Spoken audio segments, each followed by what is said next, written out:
Today I'm here with Steve Olanoff to talk about winter hiking. I'm Judy Lara Jacobs, the Executive Director of the Friends of the Blue Hills, and Steve is a long-time hiker in all sorts of weather. And if you have been hiking in the winter, please let us know in the comments below with just a yes or no. We are launching Blue Hills Alive today, your weekly guide to the Blue Hills, and we'd like to thank our sponsor, Tom O'Neill from Success Realty in Milton. So let's start. Steve, thanks for coming. You have so much experience in hiking, but you didn't start out that way. There was a point when you weren't hiking at all, even in mild weather. Can you talk about your journey? Yeah, first I started crawling, then I started walking, and then eventually I got hiking. Yeah. That kind of thing. So here we are, well, not the top of Hancock Hill, but pretty far up. And if you don't mind, I'm not going to move because I might go sliding down the hill. But yeah, I want to talk about the why and the what and the how of winter hiking. The why is like, why go out hiking in the wintertime? A lot of people say it's cold out, I'm going to stay indoors, not going to go anywhere and do anything. And but I think it beats hiking in the summer. It's real hot. You get those mosquitoes and other bugs, things like that. In the winter, you don't have any of that. And in the summer, when you get hot and sweaty, there's no way to cool off. With all our technology, we have yet to invent a portable cooling unit you can take with you to get cool. So you can be not as, all the high-tech clothing we have today, you can be more comfortable, but there's no way you can cool down in the summer. But in the winter, you can get warm all by yourself. Uh-huh. And of course, you get warm by two ways. It's clothing and keep moving.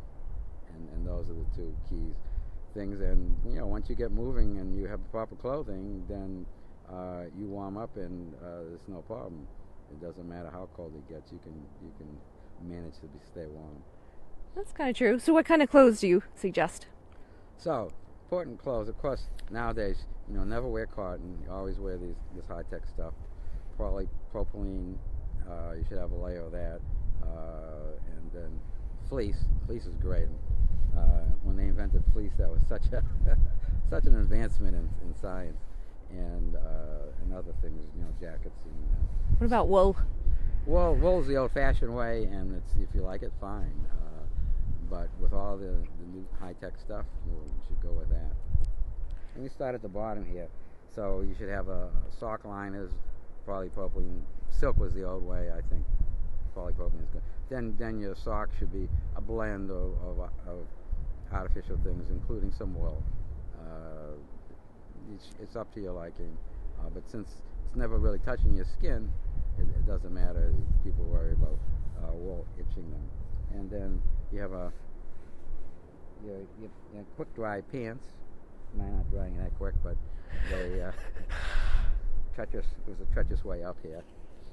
And underneath you want to have what they used to call long johns, but now they're just polypropylene underwear.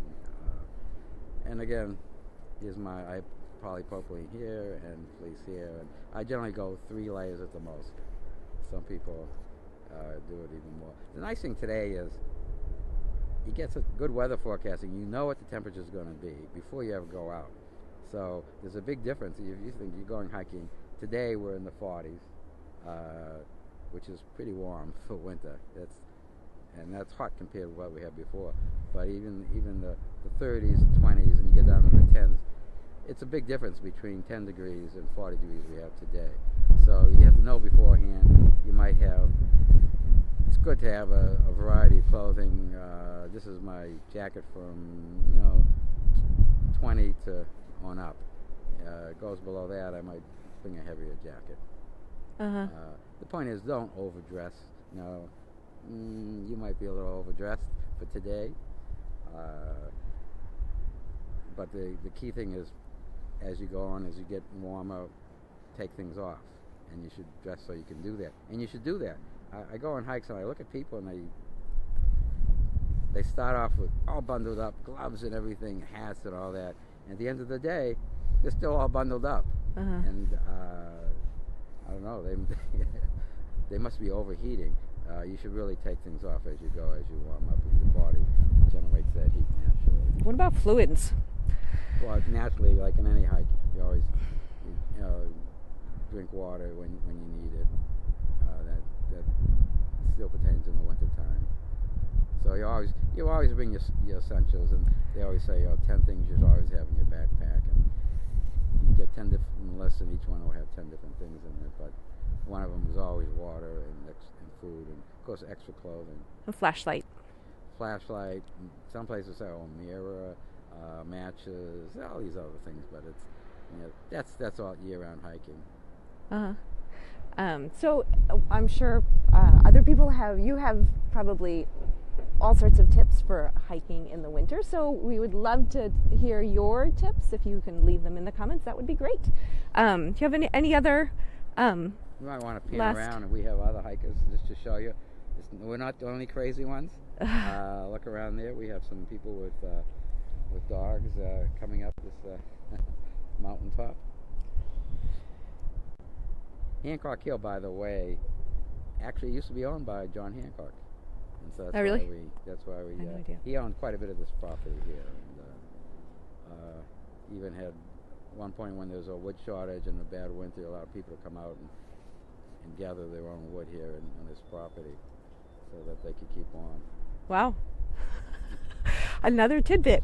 Yeah. Any last thoughts about hiking in the winter? So, they say bring extra things so that you can't, things that you can change as you go. Your gloves, your hat.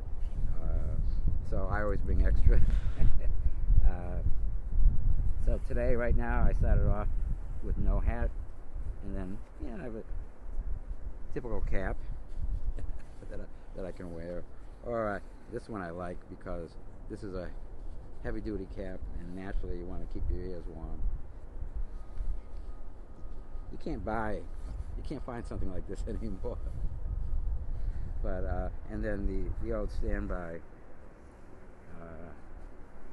the old wool, or actually I think this is artificial one, but either wool or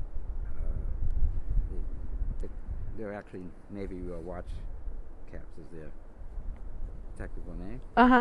And then gloves, so polypropylene gloves for really light stuff like this.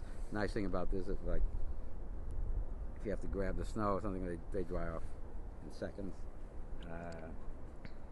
But you always want to have a pair of heavy-duty gloves. Sometimes you can wear gloves with, you put the line, but you make sure, that the glove is big enough, it's made for the liner, because if you squeeze a liner in and with gloves like this, your hands constricted and you end up being colder than you would if you just take off the liner and put on these gloves. I even have another pair of gloves in case it gets really, really cold. Do you really bring all these gloves around? I never wear these. Because it never gets that cold. But you bring them. I wear these for shoveling my driveway.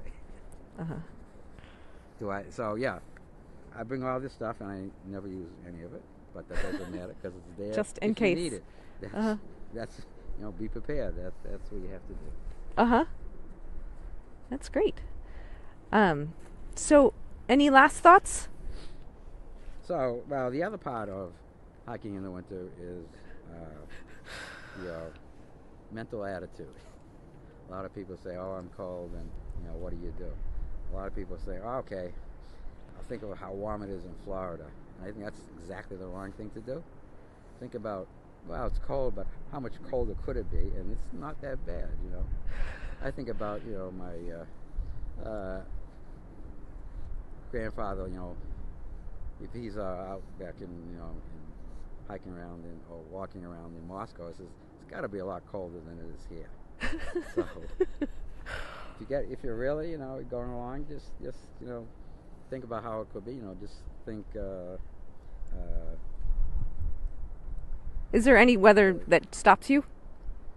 Well, yeah. When it got really, really cold, and wind chills.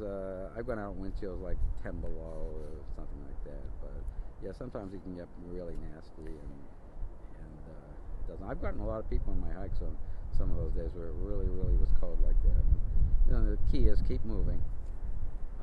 We have to stop for lunch, but you know, people find they seem to eat fast and get going again. So great. Well, if you thanks, Steve, and if you guys have any questions for Steve, or if you have any tips on winter hiking, we'd love to hear them. And again, this is Blue Hills Alive, your weekly guide to the Blue Hills, and we'd like to thank our sponsor again, Tom O'Neill from Success Realty in Milton. And if you'd like to hear what the upcoming topics are, go visit friendsofthebluehills.org/video, and you can sign up for updates. Thanks so much for watching, and we'll see you next Thursday at noon.